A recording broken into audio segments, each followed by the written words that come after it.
Are you a Lancaster homeowner ready to make the move but stuck on the question, do I need to sell my current home before I buy my next one? You're not alone. This is one of the biggest challenges I see here in Lancaster.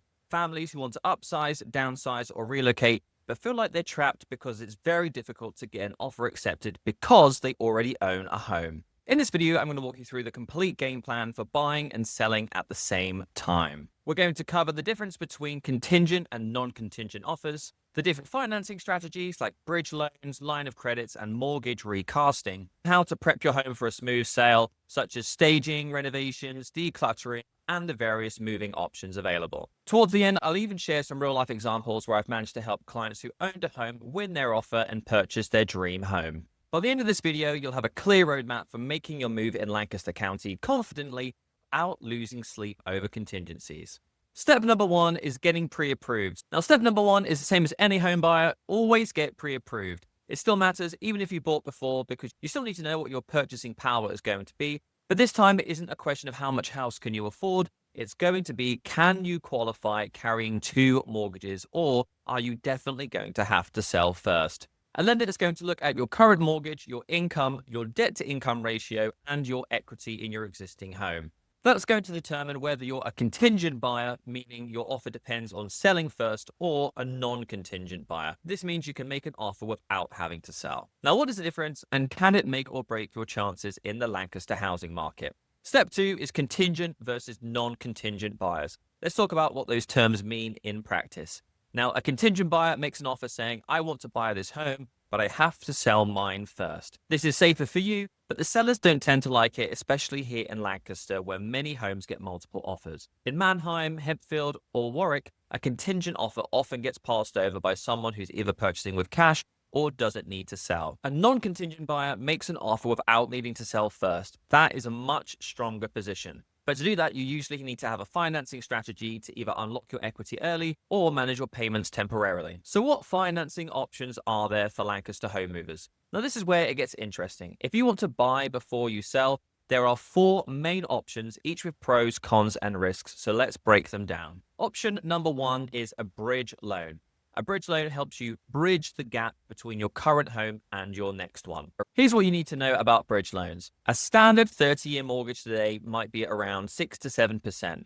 A bridge loan is going to have a higher interest rate, usually around 6 to 10%, or a couple above where normal mortgage rates are. Some lenders even advertise a lower introductory rate, but they can be adjusted quickly after 6 to 12 months. The risk? If your home doesn't sell as fast as you'd hoped, or it sells for less than you expected, you could be stuck with two large loans at a higher interest rate. This is why I always recommend running your numbers conservatively. Plan as if your home will take longer to sell and net you a less number than your dream scenario. If your plan still works under those numbers, then a bridge loan can be a safe move. Option number two is a home equity line of credit.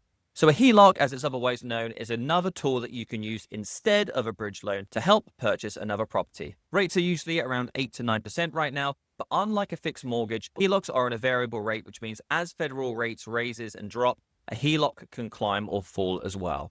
The benefit is flexibility. You can use your line of credit for a down payment or even purchase the entirety of the new home, and as soon as your current one sells, you pay it off completely. Now, the risk is, again, if your home doesn't sell quickly, you could end up paying your old mortgage and the new mortgage and the line of credit all at the same time. The key is to plan conservatively. Don't assume your home will sell for top dollar in one weekend. Build in a cushion for yourself. I think this tends to work better for people who have a property which is either fully paid off and looking to downsize. That way, you can usually pull out about 80% of the equity in your home. So let's say you had a $500,000 home. You could pull out $400,000 and purchase a smaller or less expensive property fully in cash. And then as soon as you sell yours, you can pay off that line of credit and you own your new property outright. Option number three, and this is probably my favorite one that I've been doing quite a few of in the last couple of years, is the mortgage recast. So this one surprises a lot of people. A mortgage recast lets you buy your new home with a smaller down payment, let's say 5 or 10%. Yes, your payment is going to be higher at first, but once your old home sells, what you do is you take the proceeds as a lump sum, put that towards your new mortgage, and your lender will then lower your monthly payment without having to refinance. The benefit is you don't have to deal with high bridge loan rates or line of credit interest. The risk is that you have to be comfortable carrying a higher payment for a few months. as likely you won't be able to recast for 1 to 6 months after purchasing. This is why I always recommend budgeting, as if you'll have a higher payment for 2 to 3 months, sometimes 6, and then if your home sells sooner, that is a win. I had some clients earlier this year. They were looking at upgrading from a 3-bedroom property up to their forever home. We connected them with the lender, and we found out they would be able to get a mortgage for the new home at the same time as their existing one. We ended up doing a non-contingent offer with 5% down conventional. They had around $50,000 or $60,000. So this was enough, with a little bit of seller help, to be able to purchase that next property. Once we were under contract on their new home, we got their home ready to sell. So we did cleaning, touched up some of the paint they needed doing, and then basically had the photographer come through whilst it all looked nice and staged. They were going out of town for a couple of the weekends in the lead up to the purchase of their new home. We did open houses on the Saturday and the Sunday. And actually, in that first weekend, we did get a couple of offers and we sold for over asking price. This meant that they had even more money to put towards reducing their mortgage in the recast, or because they had a bigger house, it left them with a budget to be able to buy a few new pieces of furniture and do a few things that the new home may have needed. And then option number 4 is sell first and then ask for a rent back. The last option is simpler. You sell your home first and then you negotiate a rent back. This means that you sell your home, but you're able to stay in it for 30 to 60 days whilst you shop around for your next place. This is the least financially risky because you've already got the funds for your home. The trade-off is the timing. So if you don't find your dream home quickly, you might need to either move out and find a short-term rental or settle for a home that may not be ideal. I had a client who did this earlier this year, but he was actually on the buy side. So the seller, they were looking at moving out of the country, but they needed those funds freed up. So they sold the house to my buyer. He didn't actually need to move into the area for 60 days. So we did a rent back to the current owner of the property. Typically, this is going to be at the market rate. I think we charged like $2,500 a month for the home. But what we made sure to do is that we kept some money in the escrow account at closing. That way, if the seller of the home who was still living it during the rent back caused any damage, we would have funds to do those repairs. So we kept $10,000 back. We charged them $2,500 a month for the rent back. And then after 60 days, we went in, inspected the property, and then my client moved in when he was ready to. Now, what if you do have to go contingent? So sometimes it's just not possible to go non-contingent. Maybe you don't qualify to carry both mortgages. Maybe you don't have enough equity to use the line of credit. Or maybe you just don't feel comfortable with the financial risks. And guess what? That is absolutely fine. Plenty of people here in Lancaster buy and sell contingent. You just need to understand the trade-offs and be strategic when making your offers. If you are going to be going contingent, the best thing you can do is show sellers that your current home is already prepared and ready to hit the market. Or even better, that it's already listed.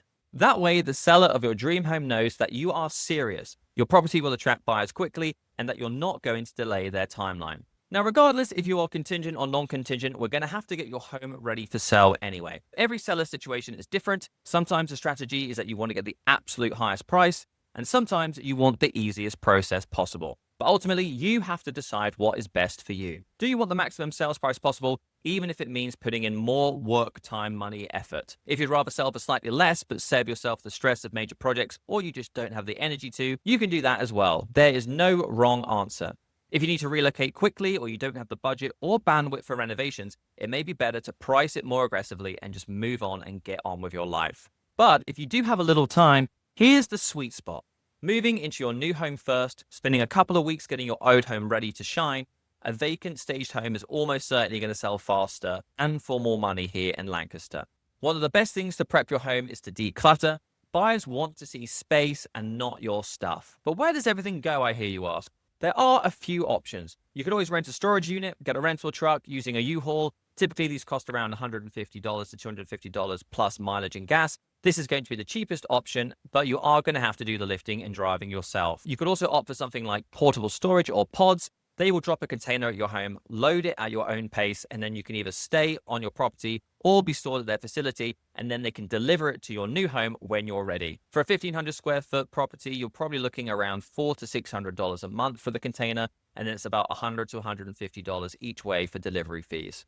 And then you have full service movers. So hiring professional movers for a 1,500 square foot home typically runs around $2,500 to $4,000 locally, depending on the number of movers, packers, and the distance that you're traveling. This is the most convenient, but it's also the most expensive. A lot of clients like pods because it lets them declutter in stages. You can move out the bulky furniture, store the boxes, you can make your home feel bigger for showings, all without having to rush. And then it actually makes it a lot easier on moving day because they just come, pick up the pod, take it to your new home, and off you go. If you're looking to maximize your revenue on the sale of your home, let's talk staging, showings, and renovations. Here are a few proven strategies.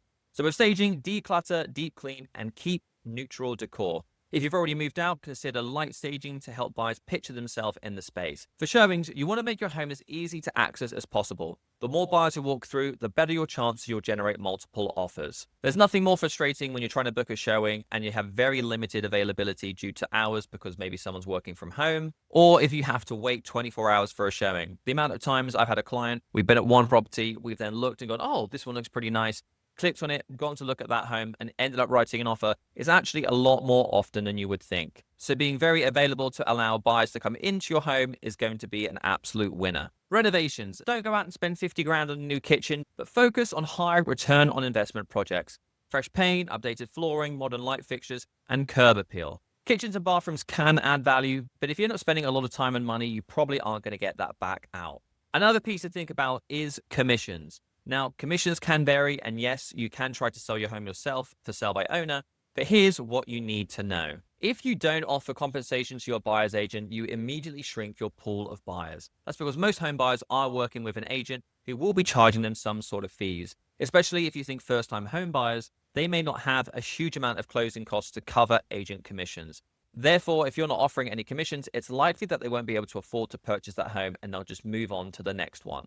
This costs you more in the long run because the less competition you have typically means lower offers or less competitive ones. And unless you are a seasoned home seller, if you make mistakes during your negotiations, you could end up netting even less than if you just spent money on the commission up front. The reality is offering fair compensation for buyers agents in Lancaster usually generates more interest, more showings, and a higher final sales price. That said, commissions are negotiable. You can sometimes adjust based on the offer you receive or the circumstances of the sale. Ultimately, making a move is never easy, but here are the final takeaways. Contingent offers are harder, but they are still possible with the right preparation and looking at the right home. If it's been on the market for a couple of days and has multiple offers, it's unlikely your offer will be accepted. Look at getting your property on the market as soon as possible or already have it on the market because you're going to look a lot more attractive to sellers that you're serious about selling. Non-contingent offers are almost always going to give you the edge, and here are the tools to help. Bridge loans, line of credits, recasts, and rent backs. When we're getting our home ready to sell, decluttering, storage options like pods, doing some staging, and smart renovations all help you sell quickly and for more money. And most importantly, always run your numbers conservatively so you're not caught off guard.